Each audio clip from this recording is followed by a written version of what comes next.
grew into like a hater. Like I was a jealous ass bitch. Oh, I think there's a storm coming. Our ideals are living things waiting to be birthed. Perfectionism is just a refusal to let yourself move ahead.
And 1 is 3. It's a 3 leaf. Anyway, I think sometimes God will show you like the door that you least want to take opens up the biggest opportunities. I don't like that whole motif of, you know, God will break you, so you need him. So do abusive men. They break their women so the women have to come back. Yeah, I don't like that shit. Because I know I can get it done. But it's it's still us being picky even now. True. Like you can get opportunities and you're still being picky, or you're finding a reason why you can't do it. Like I can do part-time, but currently I'll be transparent. I share transportation, so as of right now, this is what my availability. This is what I'm seeking out. I'm seeking out something that's preferably morning, late afternoon schedule, that pays me a good wage, that doesn't take up all my time, and has a good work-life balance. And I want to come in the same way I left. Happy, getting the work done, getting over the finish line, and going home and minding my business. I feel like a lot of jobs traumatized. These are jobs I do this world. Okay. Oh, I love that. I'll be like, hey. Who the fuck is that? This is a different person. You look like you got money. I'm gonna have to do something strange for a piece of change. Trying to get like I don't take that. Type shit. Oh, I think there's a storm coming.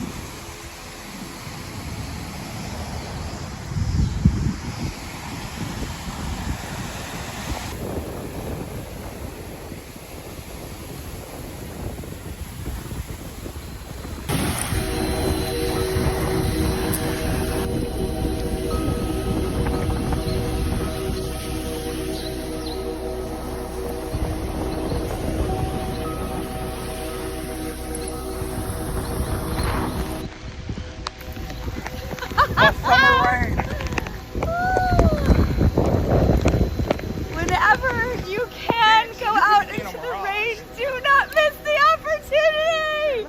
Stop. Teddy's sitting crazy. Girl, and of course my shins will hurt now. Now this is a cleanse.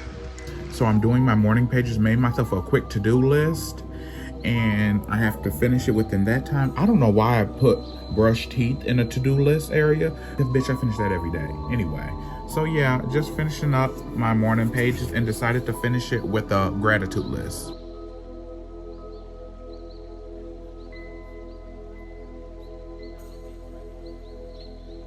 Oh my God. And then like, it just always have a plot twist. You never could guess what's gonna happen.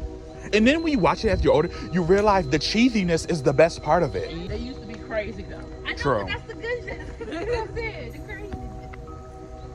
They'll be like,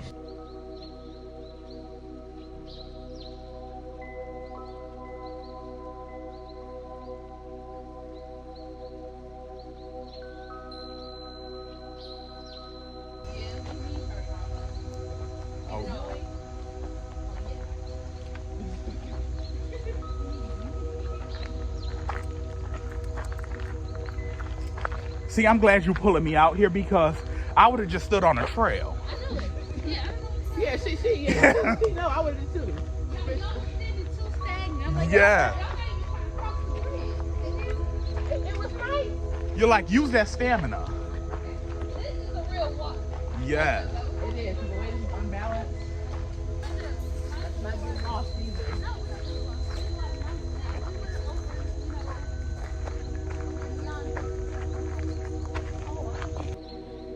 This week for my artist date, I decided to switch it up because, you know, for the last, I would say 6 weeks, I've been going out having adventures, and those are going to continue. However, this week for the artist date, I think I want to do something a little bit more cozy. So I was on TikTok scrolling like half of us do, and I came across this recipe called yakimoto. It's like an Asian delicacy, and what they do is they get a sweet potato and they cook it like a baked potato. Then they fill it with butter pecan. Now, usually they said they use Haagen-Dazs, but bitch, all these butter pecan is just fine. So they scoop it, and while the sweet potato is hot, they crack it open, and then they scoop in the butter pecan, kind of like with a twice baked potato, how you put the sour cream on the inside. Yeah, that type shit. And they had like this sea salt that they put on top of it, but instead of sea salt, we're gonna use some honey roasted peanuts because a bitch loves some peanuts. And instead of the caramel, because I'm not gonna lie, I was lazy when I was buying this shit off of DoorDash, I just got Hershey syrup. So yeah, let's cook this sweet potato because that's gonna take forever. That's gonna take like 45 minutes. And as you see, guys, I don't know if y'all been on that side of TikTok, but everybody's been raving about having like a little TV in their kitchen area where they're cooking, kind of like in the early 2000s, late 90s, how people used to have those TVs that had the VHS or DVDs in it. So I'm just gonna use my iPad, and I'm currently watching Little Bear, as you see.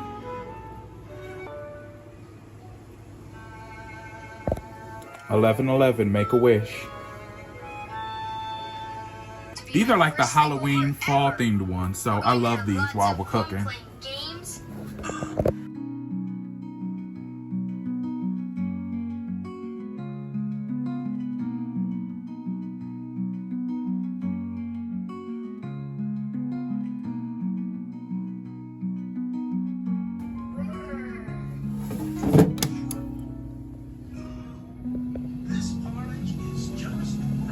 Got the hot potato out of the air fryer over there. I'm gonna use one of these chef stoneware little plates to put my dessert in, because I was like, I never use these, and usually we use these for only special occasions, but I'm like, self-care is a special occasion. We gonna cut it open, and then we gonna get some butter and cut the butter, because I love some melted butter in there.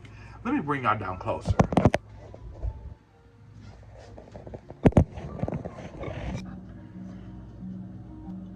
There's the sweet potato. And then I was thinking, when I put the ice cream on top, I have this pony of Don Julio that I used for when I was doing spiritual work, because as y'all know, I don't drink. I only drink on like holidays and special occasions. I was using the Don Julio to feed my High John the Conqueror root. I think when I put my vanilla ice cream on top of it, I'm gonna pour the Don Julio Reposado on top of it, because that's gonna be cute. And I also have a question for y'all.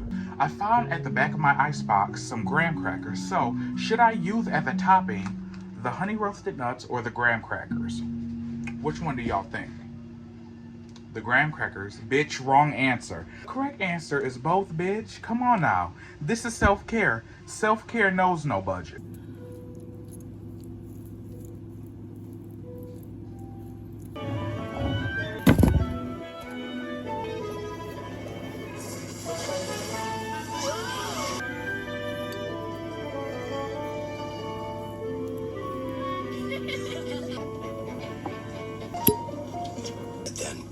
Because Mother Bear is going to be paying bills this morning. And Father Bear is going to be reading his newspaper.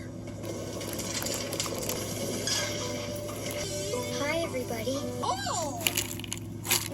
The seashells Father Bear brought Flea. We can hear the sound of the ocean. I do in the name of friendship. So here is the yakimoto, my edition. So let's try it. Ooh, Lord Jesus.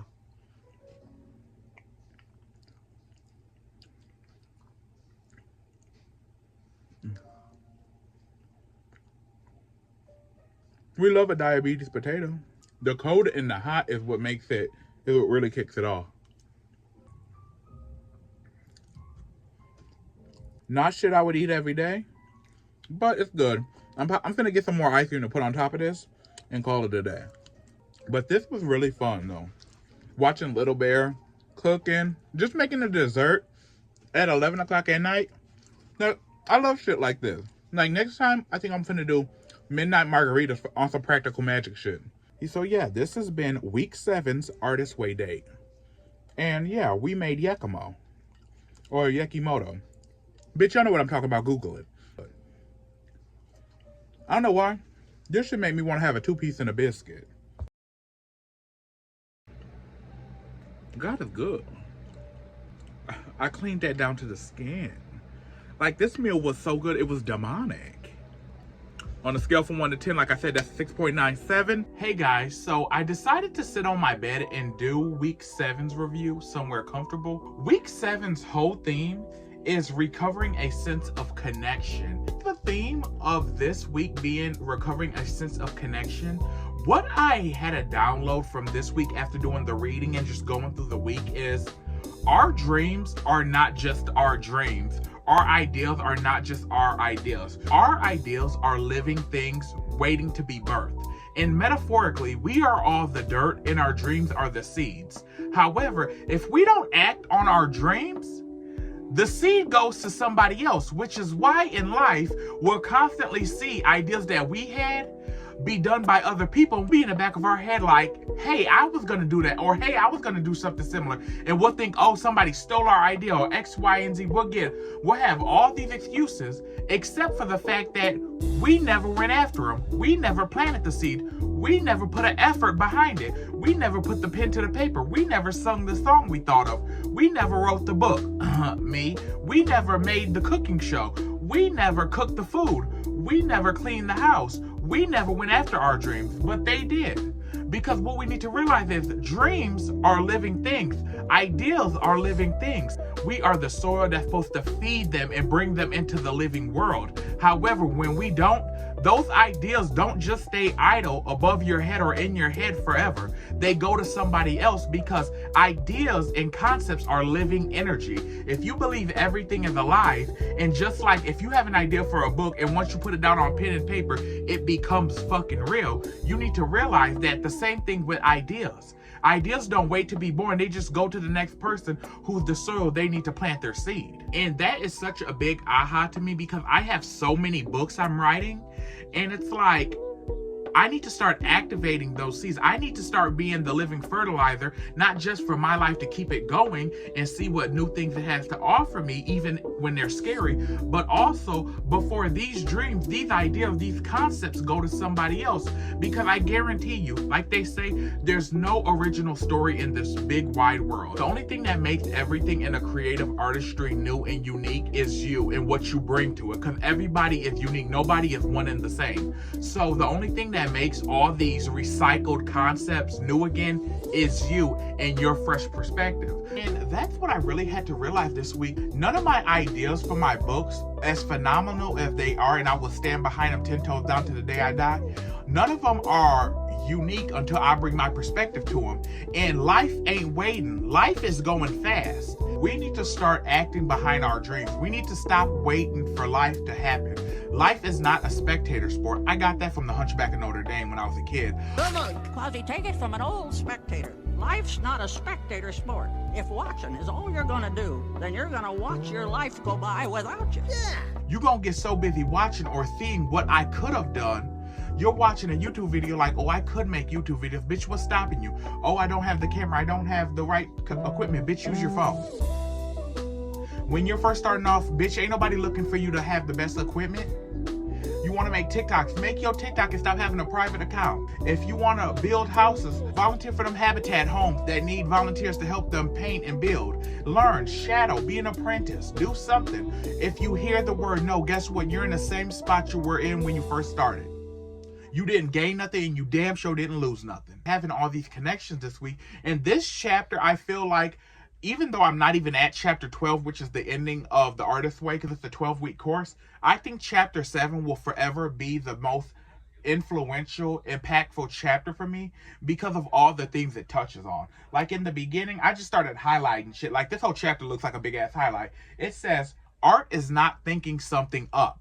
It is about the opposite, getting something down. If we are trying to think something up, We are straining our reach for something that is just beyond our grasp. Up there in that stratosphere, in your imagination, in the spiritual world, that is where art lives on a high. And it's just waiting to be born and planted into your mind. There's the famous quote that Michelangelo, the famous artist and sculptor, he said he didn't create David, he just released David out of the clay it was already existing in. With certain aspects like that, we're more of a conduit for creation than a creator. This is why I say this chapter is the most influential for me, because it started to get on perfectionism. And perfectionism plagues all of us to a certain extent, even those of us who think we don't have it. So this is what it says, and I'm just going to read it straight off the book because I don't want no ifs, ands, or buts or any questions in my interpretation. Y'all just need to hear this like I did. It says, perfectionism has nothing to do with getting it right. It has nothing to do with fixing things. It has nothing to do with standard. Perfectionism is just a refusal to let yourself move ahead. Instead of creating freely and allowing errors to reveal themselves at a later insight, we often get mirrored down by getting the details right the first time. When, if you're already looking for perfection, always remember, perfection can't teach you shit because it's already perfect. The devil is in the details. The education is in an error. You're not going to go into a school or a class or a subject when you're already the master of it. We correct our originality into uniformity that lacks passion and spontaneity. Do not fear mistakes. There are truly none, because there aren't really mistakes, because as my mom used to always say, if you can learn from it, you really didn't make a mistake because you gained some education. And not everybody gains education from the shit they do. Whatever your art form is, listen to this and apply this statement to it. A perfectionist writes so many versions of a scene that she never gets to the rest of the play. The perfectionist writes, paints, sings, creates, writes to her audience instead of enjoying the process. The perfectionist is constantly grading the results instead of flowing. The critic reigns supreme in a perfectionist's creative household, which is their mind. You're already criticizing yourself before it can be judged by outside opinions. And if we're going to piggyback to the top again, when it said, instead of creating freely and allowing errors to reveal themselves later as insight, we often get mirrored down by the details. By getting the details right, we correct our originality into uniformity that lacks passion and spontaneity. All those books, I have about 4 books that are works in progress, because not only because I feel like I be all over the place at once, but also because I edit as I write. And when you edit as you write, if you're into book writing, and if you're into writing books, if you're one of them bitches that edit while you write, you're never going to get on to the next chapter, because it always could be better. It always could be worded different. You could always use fancier words, but is it going to have the essence of your story? Fancier words, bigger words don't mean a better story. Better metaphors in your rap don't mean the message got across. I'll get what I'm saying. You know what I'm saying? Whatever you're good at, you may want the most expensive paint for that art, for that canvas, but is that exactly what you need? You don't need the most expensive paints if that motherfucker from Michaels is gonna do the job. Build up to having higher standards and stuff like that. Grow into it. You don't have to have it right off the bat. Perfectionist is somebody who's never satisfied in life with anything, because you're chasing perfection that will never exist on this plane. No matter what type of art form you encompass, a book is never finished, but at a certain point, you stop writing and you go on to the next project. A film is never cut perfectly, but at a certain point, you gotta let it go and call it done. That is the normal part of creativity, is letting shit go. And a lot of people have abandonment issues even with their creative projects, because we have to start to learn when to let it go. Stop editing as you go and let it flow. Finish the draft, finish the song, finish the art first, and then come back and edit it after you have the end. The song is finished, it's cut. Then edit it and revise yourself, and then do the revisions.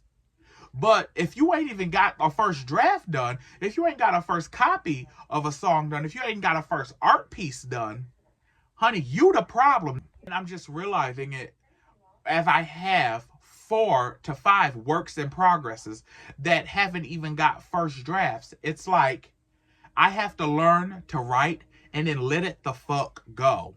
I'm so busy trying to make my first draft my best draft, and bitch, ain't nothing the best, bitch. All you can do is grow with it. All I can do is when I put my books out there, I gotta like them first. And then it's up to the court of public opinion. And then the public can do whatever the fuck they want with them. But once I get it out, I gotta be okay with it. I gotta be okay with living with it after all the versions I've went over. Within week 7, that's what I've learned. And I'm really taking the heart of, like, even perfectionism in your work life, in your job, in your family, in your relationships. Nothing is ever going to be perfect. The only thing that'll be perfect is you making an effort to be better each day. Chase progress, not perfection. One of the other subjects it touched on in here was jealousy. And I've always admitted, if you followed me on TikTok for a while, I think back in 2022, 21, like I used to say, in high school and middle school and stuff like that, from bullying and stuff like that, I grew into like a hater. Like I was a jealous ass bitch. And the thing is, like, I was never jealous to the point of, like, say friends and family members where I wanted their life, because there's not a bitch on this earth whose life I ever wanted. I was always envious or jealous of certain aspects and characteristics and personality traits people inhabited. Say with me not driving, okay? Say when I was in high school, me and my best friend was like, oh yeah, we're gonna go get our license. And we talked like that and stuff like that. But they did it before me, even though I have like a type of fear or a type of procrastination to an extent for getting my license, which a la here I am at 31. And they get it first. I'm gonna envy the fact that they're brave enough to go after what they want and say what they mean and mean what they say. And I say what I mean and mean what I say to a certain extent, but not to the full extent where I can fly and live life the way I would want to, per se, I guess, if that makes sense, for the lack of a better term. And like, we all know jealousy or envy, no matter how it forms, because every human experiences some type of jealousy or envy, you know, but we all know it's a type of fear. My jealousy has always been, I wish I had aspects of people, and that sometimes would make me turn into a hater. Nothing where I would like try to sabotage or ruin somebody's life, because bitch, that takes too much energy and I'm just too lazy. Side-eyeing people, or like, you know what, not truly genuinely being happy. And this was probably for me being like, I would say 15 all the way up to like 22, and I'm 31 now. So it's like, I definitely felt that era, and jealousy has always been something that I've always been very self-aware that I conscious, and I've never been one of those bitches that's like, oh no, I'm not jealous and stuff like that. Like, I've always been like very conscious and self-aware of certain ugly aspects that I carry that I was okay with at a certain time holding, but now as I got older, I'm actively dismantling. Say if like me and a friend wanted to both get a job, and we're both applying, but they get the call back first. Like, I'm gonna be happy I would be happy for them to their face, but then it's like, in the back of my head, I'm like, why that bitch and not me? You know what I'm saying, type shit? And that's not a good energy, because whenever you see your friends or family getting a blessing, no matter what you believe in, what you need to change your mindset to is, jealousy is a human emotion. Just like we love the good emotions, we gotta embrace the bad emotions. You know, it's not always gonna be peaches and sunshine, and I'm happy for you. We ain't always gonna do that toxic positivity bullshit. Sometimes that green-eyed monster appears and it's like, I sure wish that was me and stuff like that. But what you have to combat is, like, whenever you see a friend or a family member or an associate getting blessed, you need to realize that, oh, that means since I'm close with them, blessings are in the neighborhood. God's in the neighborhood. The God of your understanding, or whatever you believe in, that grants miracles and blessings and wishes and manifestations to happen, when you start to see them happening to people around you, that means they're in the neighborhood. Picture a blessings like a mailman. You know, when you see the mailman at your neighbor's house 6 houses down, he's not automatically going to blink and your mail's going to be in your mailbox. He has to get to yours, but eventually he works his way down. That's how you need to start looking at blessings when you have some type of jealousy in your spirit, or you just walk around, because it's human. Stop making this thing. You're not a hater because sometimes you're jealous or envious. Sometimes it's very well, you're like, bitch, why me? Sometimes you see good things happen to bad people, and bitch, you be like, why the fuck me? Why the fuck not me? Because I deserve it. I don't do that type of shit. When you got to go into your own vault and do your own self-realization where it's like, bitch, sometimes bad shit just happens to good people. And sometimes good shit happens to bad people. And that's just it. And this is what some of the things they said about jealousy that I definitely resonated with.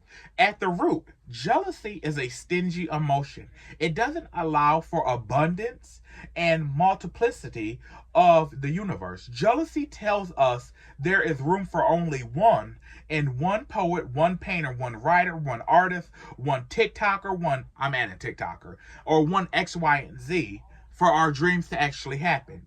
The truth revealed by action in the direction of our dreams is that there is room for all of us, but jealousy produces tunnel vision, where you think it's only you only get one shot and that's it, when actually, bitch, dreams don't have a budget. Neither does God, the universe, magic, whatever you get into.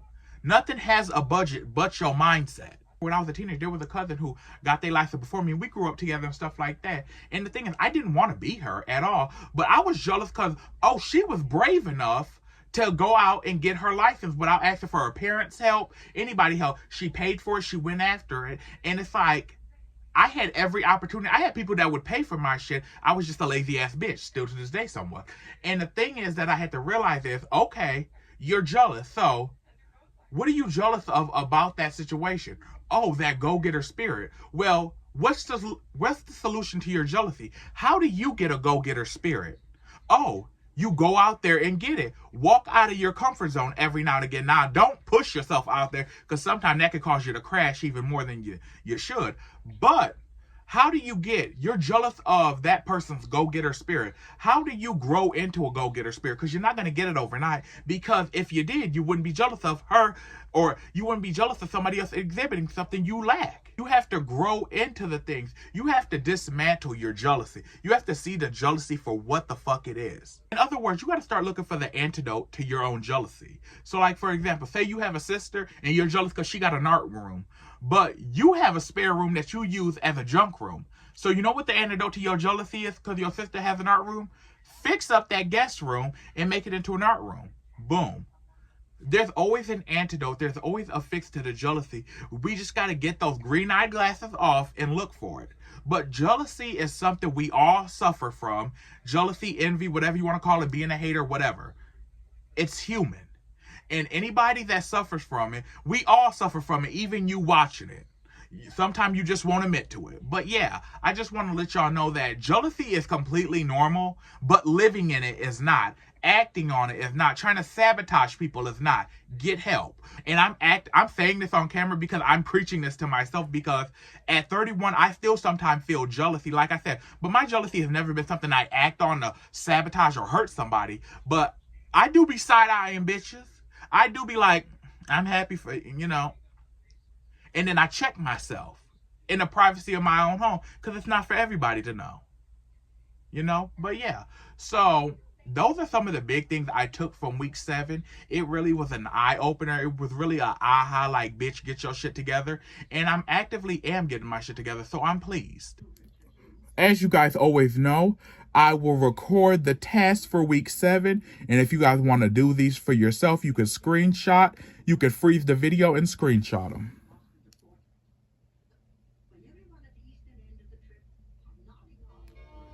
Just in case y'all don't want to pay for them. And now, on to week 8, recovering a sense of strength.